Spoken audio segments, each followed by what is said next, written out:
Hey YouTube, Ed here with Jack of All Trades, and welcome to another video. So you can see in the background there, I've got my old two-place ATV trailer.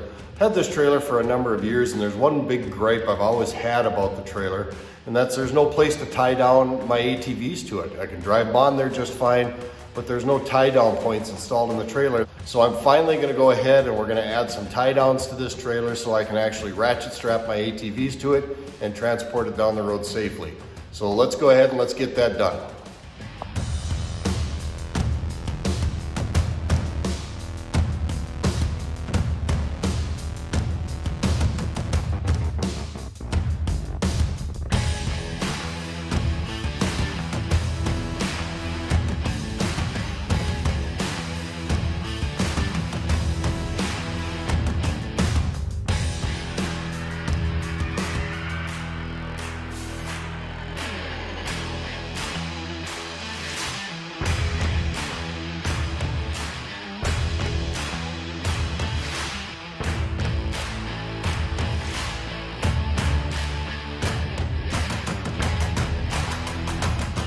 Well, welcome back. So like I said, I've got my old trailer here. It's got no tie down points on it, and we're gonna go ahead and fix that. Now I'm gonna show you exactly what I'm talking about here. So you can see there is absolutely nothing other than this rail right here that I can use to tie things down like my ATVs. Now what I typically end up doing is I typically end up coming underneath the frame rail, and this is a piece of C-channel, and hooking on to the C-channel here or hooking on to the bottom of the upright here, just so I can have some place to tie down my ATVs. But it's inherently difficult to do because inevitably, you know, you'll hook it on here and then you'll go do the other end and it'll fall out, and then you swear at it and it's just a pain in the butt. So we're gonna go ahead and we're gonna add some tie downs here. All right, before we get started, just a quick request. If you'd be so kind as to go down and hit that like and subscribe button, it really helps out the channel. It's free, doesn't cost you a thing, and it really makes a difference with the YouTube algorithms to get our channel out there. So with that, let's go ahead and let's turn the camera around and let's get this project started. All right, so what I went and did is I went to Harbor Freight and I bought 4 of these Hallmaster 1/2-inch D-ring tie downs. Now you could bolt these on because you can see right here, they've got holes in it, so you can actually bolt this down to the bed. But what I'm gonna do is I'm actually gonna weld these on. Bolts seem to come loose, and I know that if I weld them on, I'm never gonna have another problem with them again. These D-rings are gonna last as long as I ever own the trailer, so I'm not ever worried about having to replace them. So I'm literally gonna weld these on. So let's go ahead and let's get these things out of the package and let's prep these things to weld onto the trailer.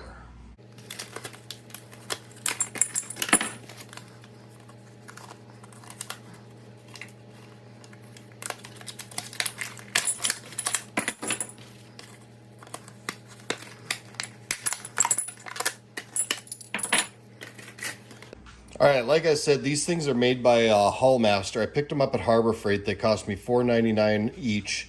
So they're relatively inexpensive. They're 1/2-inch, 5-gauge mounting brackets, so they're really pretty heavy duty. I think they got right here, they've got a 3,333 working capacity with a 10,000 pound braking strength.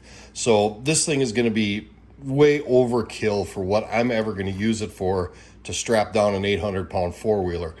All right, so the first thing we've gotta do is these brackets are zinc coated. Now, yes, you can weld through zinc coating. You can actually burn it off, but I'm here to tell you it's gonna smell really bad and your welds aren't gonna come out nearly as nice. So the first thing I'm gonna do is I'm gonna take all of these brackets and I'm gonna grind off the zinc coating on these edges where I'm gonna weld. And I'm also going to punch these holes out to a 1/2 inch because I'm also gonna put a plug weld in here just to give some additional strength to the welds. So let's go ahead and let's clean all the zinc coating off here where we're gonna weld these things and get them ready to weld on.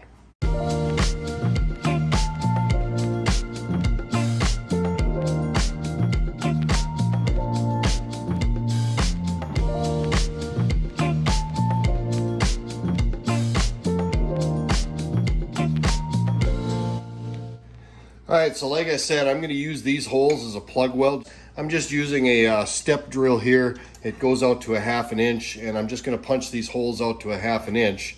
And the reason I'm going to do that is because a 1/2 inch hole will actually make it completely round and it'll take all the zinc coating off of the inside.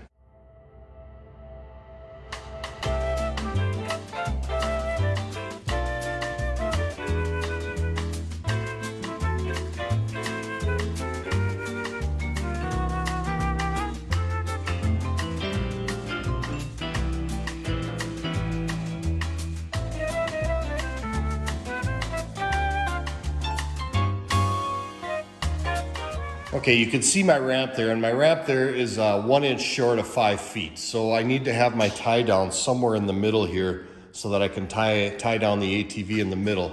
So what I'm gonna do is I'm gonna mount my tie down right about here, about 2.5 feet from the edge of the trailer. All right, so you can see here I've got 2.5 feet, so I just took a soapstone and I just marked my spot. It's not rocket science, we just need to put a spot in here for the tie down. And then I'm actually gonna take my tie down and I'm gonna figure out, okay, that's about where the center of it is. And then I'm just gonna take my soapstone and I'm just gonna mark where the tie down is gonna be. And then remove it. And now the next thing we have to do is we have to remove the paint from these areas right here before we go ahead and weld this on. So let's go ahead and let's get the grinder and let's remove the paint.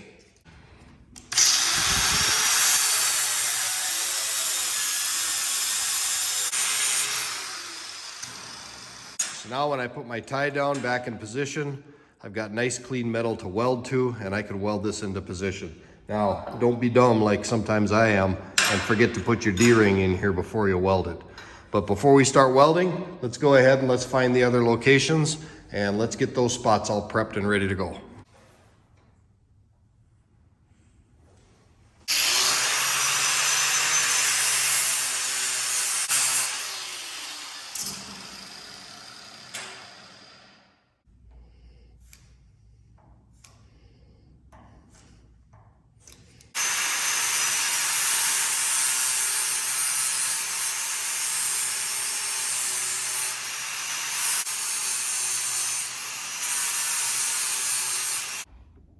All right, we've got everything marked and laid out. We know exactly where everything goes.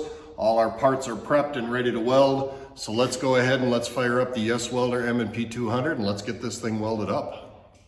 Home welding tip number 1, before you start welding in your garage, make sure you actually physically remove your gas cans from the garage and set them outside.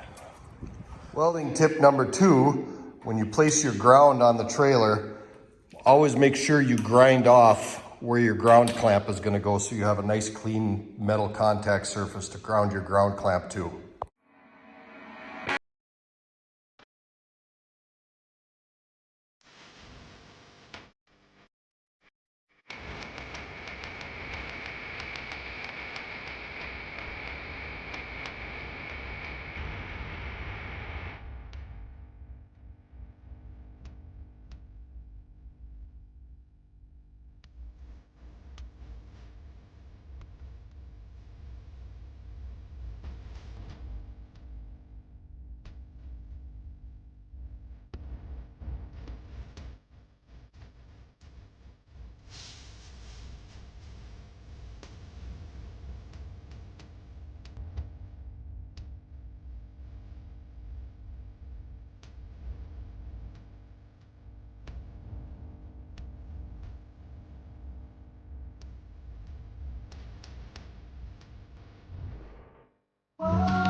And there you have it. Nice, simple, easy little project. It's gonna add a ton of functionality to this trailer, something I've wanted to do for a very long time. Now I've got nice, safe, convenient places to tie down my ATVs when I'm trailering. I don't have to worry about the load shifting, and everything's gonna stay put and stay where it needs to be. Now, if you've got any questions at all about what I did today or the project that we did, or any questions about the welder or any equipment that I used, please make sure you hit me up in the comments down below. I really do my best to answer all the comments I possibly can. And while you're down there, hit the like and subscribe button. Make sure you ring that notification bell so you get notified of upcoming videos. Doesn't cost you a thing, but boy, it sure does help out the channel. So I would really appreciate your support in that matter.